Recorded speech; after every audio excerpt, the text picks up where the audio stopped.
تتحدث النكتة المصرية عن أن حسني مبارك ملي قابل أنور السادات وجمال عبد الناصر سألوه شنو حصل ليك، واش اغتيال؟ قال لهم لا. قالوا له شنو تسمم؟ قال لهم لا. قالوا له شنو كان عندك؟ قال لهم فيسبوك. هذه النكتة كتعبر على تغيرات والتحولات اللي كيعرفها المجتمع ديالنا على المستوى الإعلامي، على المستوى السياسي، على مستوى العلاقة بالإعلام إلى آخره. وهذه التغيرات كتخلينا نطرحوا مجموعة من الأسئلة. هل أصبحت وسائل الإعلام الجديدة والإنترنت تمثل معارضة جديدة أو تعوض المعارضة بشكلها الكلاسيكي عن موت المعارضة بشكلها الكلاسيكي عن طريق الأحزاب، أم هو على العكس مؤشر على أن الشعوب فقدت الأمل فعالية هذه الأشكال التقليدية من المعارضة عبر وسائل الإعلام عبر الأحزاب وتبحث عن أشكال أخرى للتعبير عن نفسها؟ هل ستعوض الإنترنت والمواقع اللي يبرهن على فعاليته في مجتمعاتنا؟ ثم هل الإنترنت والمواقع الاجتماعية تلك القدرة التي كانت تلعبها الأحزاب السياسية في وقت ما؟ وسؤال آخر، ماذا بعد الثورة؟ ما هي الحلول الديمقراطية التي يقدمها الشباب أو شباب الشبكة العنكبوتية؟ خلعنا الديكتاتوريات في بعض البلدان، دفعنا بالمسيرين في بلدان أخرى إلى التغيير، لكن ماذا بعد هذه الخطوة؟ كيف الذين نشكر لهم قبول الدعوة؟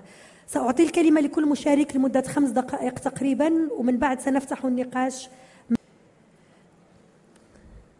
معنا أيضا نادين وهاب، إحدى مسيري صفحة كلنا خالد سعيد، وممكن تحكي لنا من بعد على كيفاش كتقولها رايت وركينج جروب في مصر. معنا أيضا منى الطحاوي وهي كاتبة ومحاضرة مصرية مقيمة في نيويورك. سرينات ناراسيمان وهي الأمينة العامة للرابطة العالمية للمشاركة المواطنة، والتي ستعطينا نظرة أفقية عن المشاركة الفاعلة والمساهمة. الكثير بأننا لسنا هنا اليوم بصدد الحديث عن تجارب منفصلة عن الإنترنت ووسائل الإعلام الجديدة في علاقتها مع حرية التعبير ومع الديمقراطية. وأعطي الكلمة. شكرا جزيلا. شكرا للمنظمين. الحقيقة لفترة طويلة ولعقود كان تماما، رغم أن معظم التركيبة الديموغرافية الشريحة الأكبر في بلدان شكل الشباب أو العمر متوسط عمر السكان، ولكن لم تكن هناك وسائل أو أدير هذا الشباب عن رأيه. بعد ظهور الاستخدام الذي استخدمه الشباب هو إيجاد فضاءات لتعبير فيها عن مساحات عن رأيهم بشكل حسابات على الفيسبوك أو على شعوروا بأن عين الرقيب مسلطة عليه. مرة هناك فرصة أمامهم للتعبير تماما عما يشعرون به وما يفكرون به، ثم انتقلوا في مرحلة ثانية إلى الثورات الربيع العربي التي نشهدها، بالإضافة إلى عملية تحريك قطاعات من الناس وقطاعات من الشعب. أساسية في الإعلام الجديد أنه تحول كل ناشط وتحول كل سياسي إلى مصدر للخبر بحد ذاته، إلى وكالة أنباء بحد ذاته. تتفاوت مصداقيتها وتتفاوت أهميتها وقطاعات الناس التي تتابعه ومدى مصداقيته في نقل الخبر ودقته في نقل الأنباء، وأحيانا مدى أهمية تحليلاته ومدى صواب تحليلاته. وهذا يقرأ ما يكتبه فلان لأنه يريد أن استطاعة كل فرد أن يعرف ماذا يحصل في أصغر قرية في بلد عربي في أصغر مدينة، بأني وينتقي من هو مصدر خبره هنا ومن هو أفضل من يحلل الأمور في هذا المكان أو في هذه الدائرة أو في هذا القطاع. الحقيقة أيضا عبارة عن محرمات سابقا، تابو في عدة مواضيع، وكان أهمها السياسي بطبيعة الحال، لأنه هو الشيء الأكبر المغيب في عالمنا الثورات العربية على الإنترنت إلى أرض الواقع. وهنا بدأ البحث بأدوات المقاومة السلمية والعصيان المدني والثورات المدنية وإلى ما هنالك. الميزة أيضا التي منحها الإعلام الجديد، إن كان فيسبوك أو تويتر أو وسائل التواصل الاجتماعي، هي سرعة نقل المعلومة، هي توفر هذه المساحة في أي مكان وفي أي زمان في العالم، وأيضا تخصصها. يعني من يتابع تويتر هو بحاجة إلى معلومات آنية سريعة قصيرة مباشرة، يعني straight to the point. من يتابع فيسبوك هو بحاجة يعني يكون يقرأ ملخصات يومية أو يقرأ تحليل أكبر أو أطول. من يشاهد اليوتيوب هو شخص يريد أن يحلل بنفسه هذا الحدث بعينه.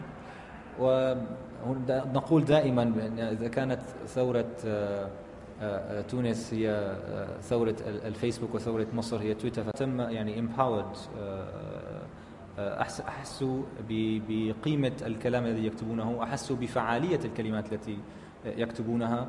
وهنا بدأ من يضع أفلام اليوتيوب كأن عملية التاجينج وضع ناقصة في كثير من الجوانب نتيجة ل يعني عظم أيضا في مرحلة ما بعد التغيير، استخدام خاطئ لهذه شبكات التواصل الاجتماعي، استخدام خاطئ للإعلام الجديد الذي قد يضع حكومات المرحلة الانتقالية في مآزق، يضعها تحت ضغط أحيانا كثيرة، لأن الشباب بحاجة أن يروا نتائج بين يعني ليلة وضحاها، وإنما الأمور تأخذ أحيانا بعض الوقت.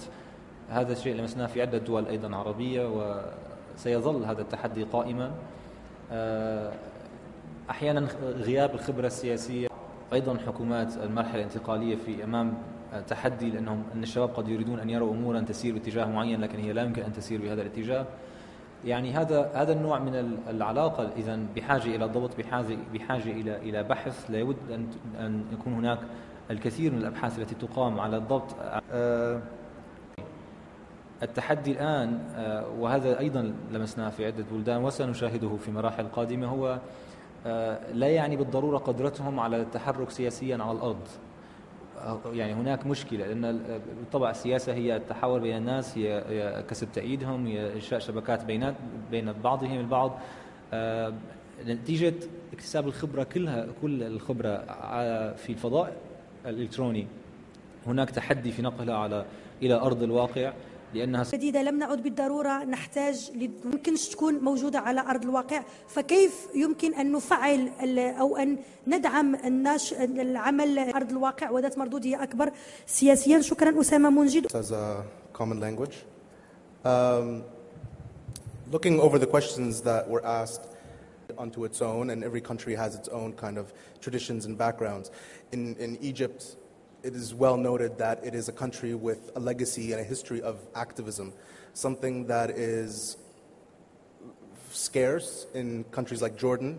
So applying a tool like social media, which is a catalyst really to a formula, it's something that speeds everything up. To a country like Egypt, you get a fairly certain result to some extent. Whereas applying it to a country like Jordan, you get a different result.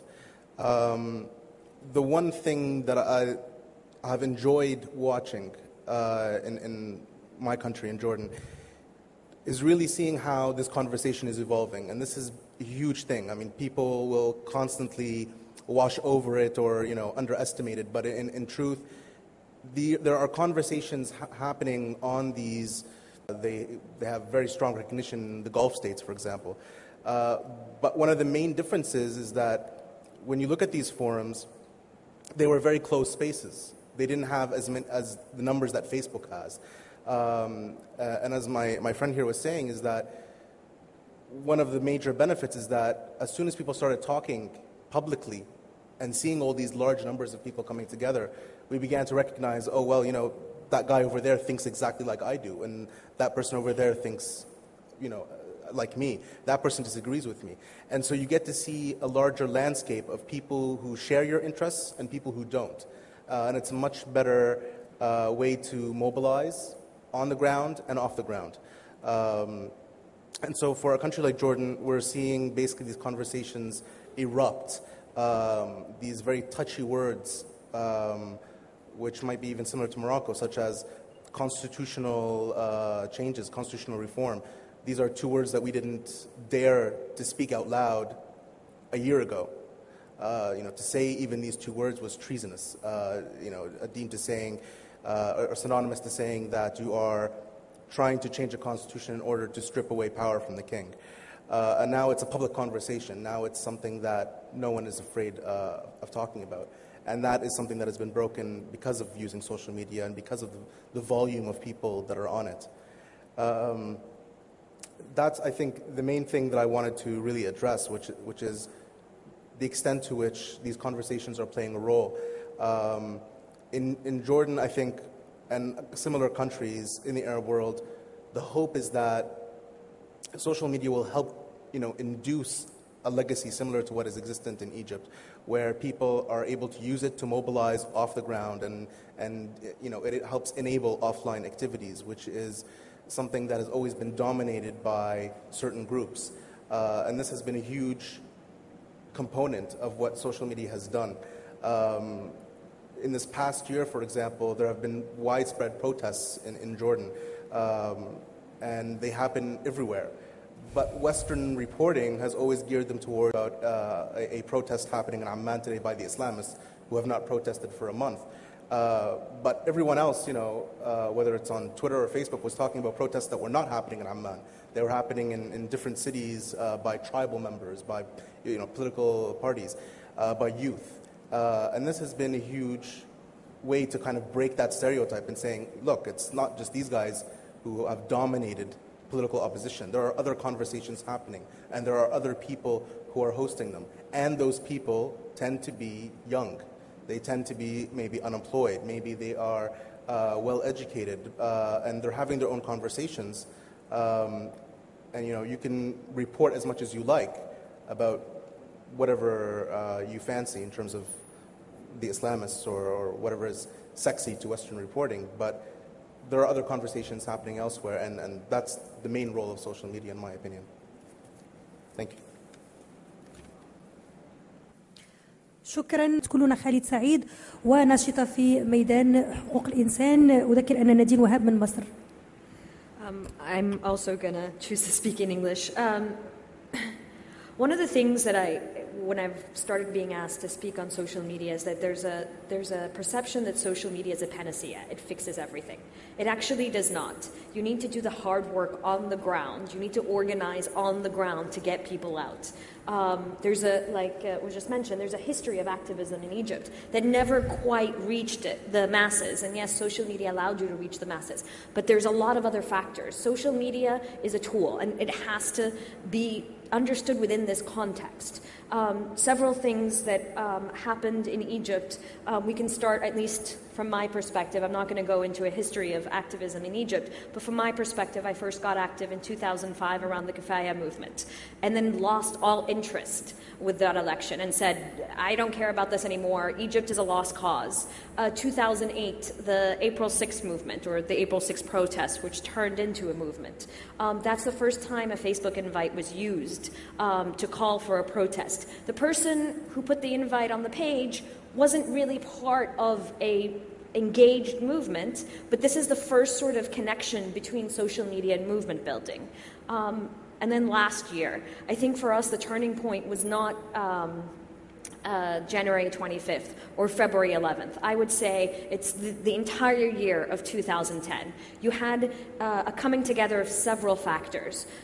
You had the death of Khaled Said, which to me was a perfect opportunity for you to reach out to the apathetic and the non-political and start engaging them in a political conversation. This doesn't happen overnight. You start with talking about the abuses. You start talking about the police abuse. You couldn't help it when you see those pictures, feel absolute anger and hatred to the person who did this, and pain. When I saw those pictures, and I happened to be speaking at the time to Wa'el Ghanem, which is how this all started, and I said, oh my God, do you think that's real? We have to do something. Neither of us were in Egypt. He started a page. I said, let me help you.